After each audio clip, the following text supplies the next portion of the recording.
So nowadays we have a plethora of fine video games to choose from. From the big budget AAA titles from our favorite publishers and console makers to our smaller single developed indie games. As time goes on, we wonder, how can I make time for these games as our lives get busier and busier? Today, I want to talk about a couple of games I've been playing recently that are not only incredible to play, but also respect your time. What up, it's your boy Geronimo, and welcome back to a new video. Today, I'd like to talk about a couple of games that I've been really into lately. First being Saros, and the second, Pragmata. We'll go ahead and talk about Pragmata in the second half of this video.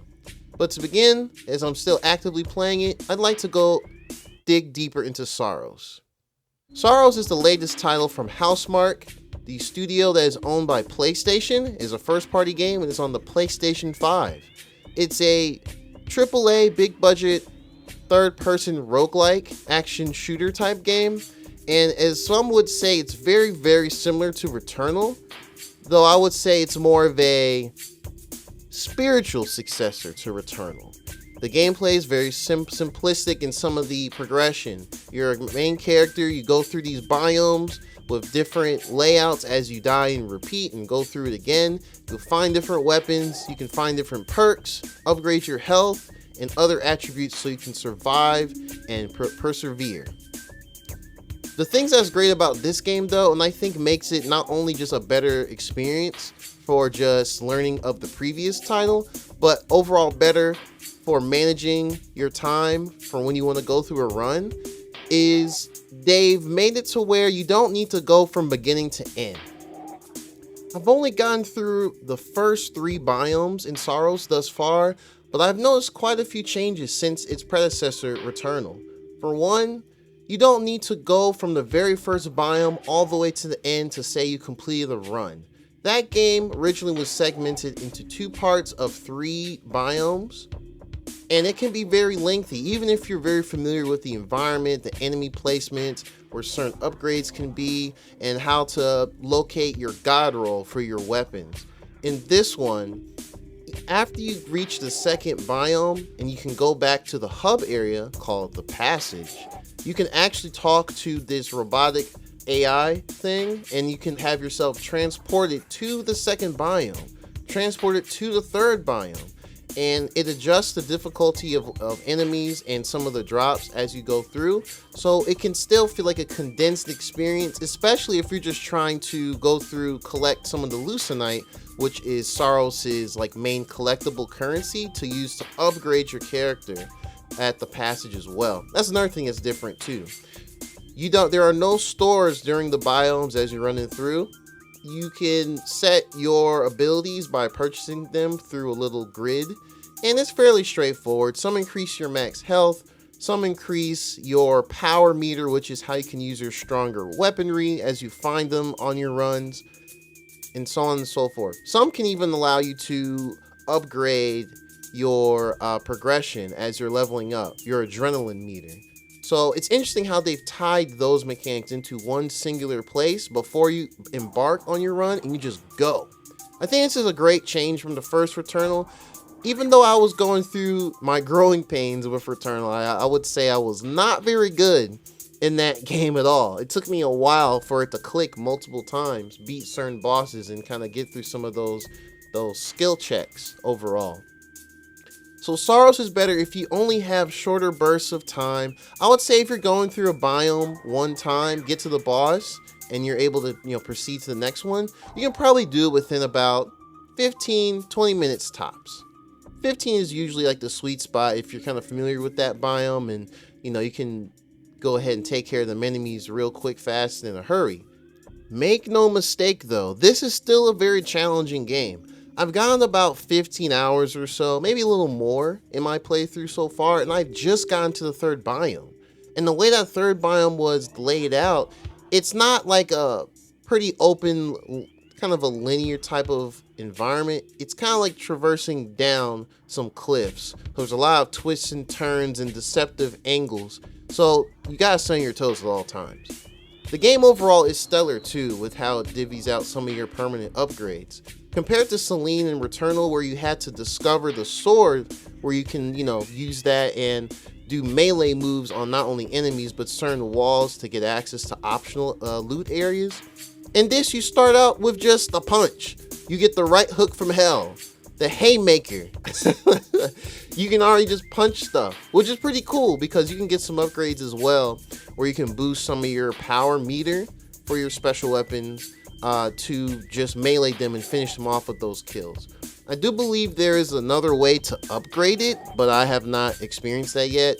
I do think it is tied to the progression level up system at the passage before you start your run. Overall of Saros though, I would definitely say that they made some smart decisions when learning from some might say shortcomings, I would say aspects that could have just been improved to overall make it a better experience the second go round for more players. You get more flexibility with how you want to build out your character. If you're truly one of the most hardcore and want to just play at the hardest difficulty, you can definitely still play this as like traditional Returnal. Start from the first biome, make your way through, get your upgrades, defeat the boss, so on and so forth. And you can learn as you're going along there. For those that may have less time to not only just sit down and play the game, but maybe less time to sit down and understand what the game asks of you, it does not insult your intelligence or your ability.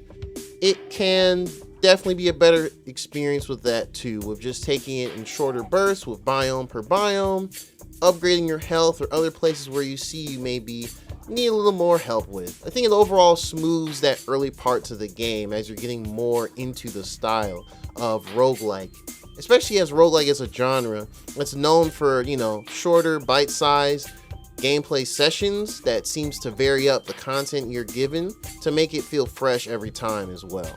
So I think Saros thus far from what I've played is excellent on that, and I think it's why it's getting more praise overall critically compared to Returnal when it first came out 5 years ago. You should definitely check it out when you can, or at least wait for a good discount. It's going to happen. PlayStation games, they go on discount over time. It's not as strict as Nintendo first party, so no worries there. Or just ask to borrow it from your homie or your homegirl. So Pragmata is the latest new IP from Capcom. It's a third-person sci-fi shooter game. It's kind of similar in the vein of the more modern, over-the-shoulder Resident Evil games that they've released when it comes to like Resident Evil 2, 3, and 4 Remake. The game is awesome, y'all. I think it's my game of the year. I've actually completed this game since this recording. I was going to do a review video for that individually, but I wanted to kind of intertwine it with a more interesting topic with how it respects your time. So this game overall, it's a very tight linear experience. There's no open world, there's no, super immersive, emergent gameplay mechanics. It's literally your main character, Hugh, and the little robot girl on your shoulders and back who does hacking abilities named Diana. And you go through this moon base, fight these crazy frenzied robots that kind of slowly stagger towards you or slowly fly and try and attack you as you're moving around. And you just have to progress through and figure out what the heck is going on and why these robots are attacking. This game is my game of the year thus far because I can tell Capcom put a lot of hard work and soul into the game. It's a really, I hate to say it like this, but it's really video gaming. And what I mean by that is it has certain aspects of it with its gameplay mechanics that keep building on itself as you progress through. It keeps it fresh and it keeps it exciting. If you're a person that only cares about using the weaponry to take out the robots, so be it. Do your thing. If you're someone that's more interested in Diana's hacking abilities to open the robots up and, overheat them so you can do your finishing moves, you can do that too, and give a workout to your face buttons, because that's how you navigate those grids to initiate the hacks and do damage. If you want to do a mix of both, you can do that too. And they give you plenty of different weapons and different options and other type of additional mechanics for your hacking nodes, as they call it, to mix it up and really go crazy and do a lot of damage and just make them all explode how you want to. It's very neat, very tight. It's not very long either. I want to say it's about 10 to 12 hours on the average playthrough as you go through, and that's if you maybe get some side content, explored some of the areas that you go through, because they do a pretty good job of hiding certain abilities and certain collectibles overall. And also some of those things can help with this game's world building on why there's a moon base, why there are humans once up here, and what all they were researching. It's a really, really, really cool game, especially if you're really into sci-fi stuff too. I'm sure if you may remember this game, maybe about 6 years ago in everyone's favorite year, 2020, it was announced by Capcom at, I believe, a State of Play for PlayStation. Then it went radio silent for about a year or two. They announced multiple delays. Then we didn't know anything until about last year, and it got announced for a 2026 release date. And not only that, to the surprise of me and many gamers, they announced a Switch 2 release. I tried the demo a few months back, and boy was I hooked. They put it as like a speedrun type of an aspect where you go through, run through these corridors, get to a boss, and get it finished as soon as possible. I don't know, I really sunk my teeth in it, y'all. It just activated something in my brain. I just had to keep going. I had to keep finding the robots, and I had to get to the hacking and really go through as quick as possible. It was really addicting in a fun way. But let me go and rein back real quick and get back to how it can respect your time.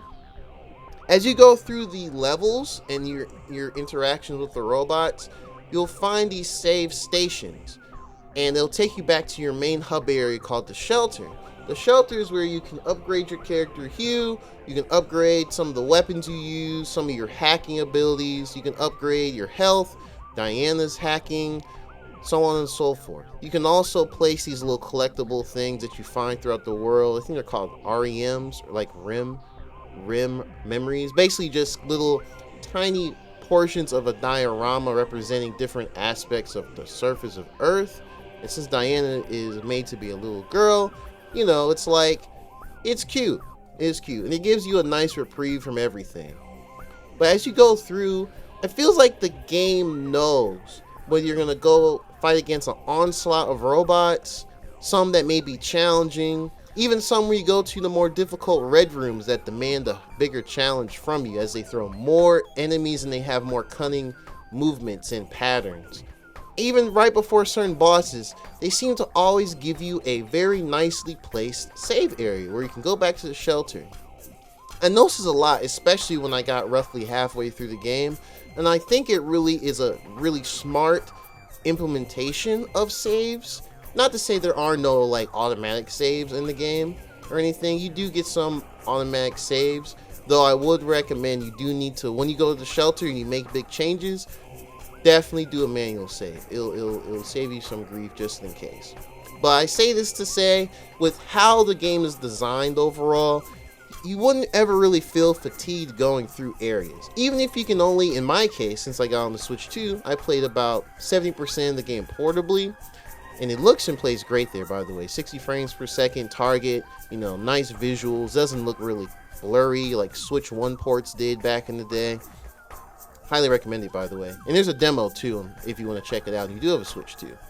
But as you go through, yeah, you'll see a lot of these save states. It gives you a nice way to kind of just take a break. If you want to just not do the main campaign, you'll unlock these challenges, which you can do where you complete certain objectives. You'll unlock certain items to unlock even more items. There's layers and layers of unlocks. It's not as crazy as I'm making it sound. It's more like there's just different ways to unlock new things for you, whether it be new suits, new weapons, new nodes, more currency to help with your actual weapon and hacking upgrades as well. It's a lot of different options. It honestly feels like a game that was made during the 6th or 7th generation. And when I say that, I mean from as early as the Dreamcast, PlayStation 2, GameCube, Xbox, all the way to the late years of the Xbox 360 and PlayStation 3 and the Nintendo Wii as well, where it doesn't ask too much of you as far as like constant updates. There's no weird DLC they throw at you. or anything. There's no crazy microtransactions just to get things. You can pretty much unlock and complete everything in the game at your leisure. If you want to just do the critical path and just go from beginning to end, you can do that too, and I believe you'll feel very satisfied in doing so. I think it's one of the best games of the year, honestly. It's a very concise, focused experience, and I'm not too sure on what exactly caused Capcom to delay this game for like 3-4 years, but as I played through it, the quality stands on its own. And I think it's very good, it's very strong, and I think it's going to remain in people's minds that's played it throughout the year, and we'll definitely hear in some later Game of the Year conversations overall. So, awesome experience, definitely recommend it. It definitely lets you play at your own pace, and you can get progress, and it's awesome. So yep, those are the 2 games I wanted to talk to you today. Thank you for watching or listening. If you want to listen to this video, this is Drama again as well. Go ahead and subscribe to the channel for more videos like this and other enthusiast videos on how-to content, some of my takes on happenings in the gaming world, and even more. Check out the description, follow me on social media, and I'll catch you next time. Peace.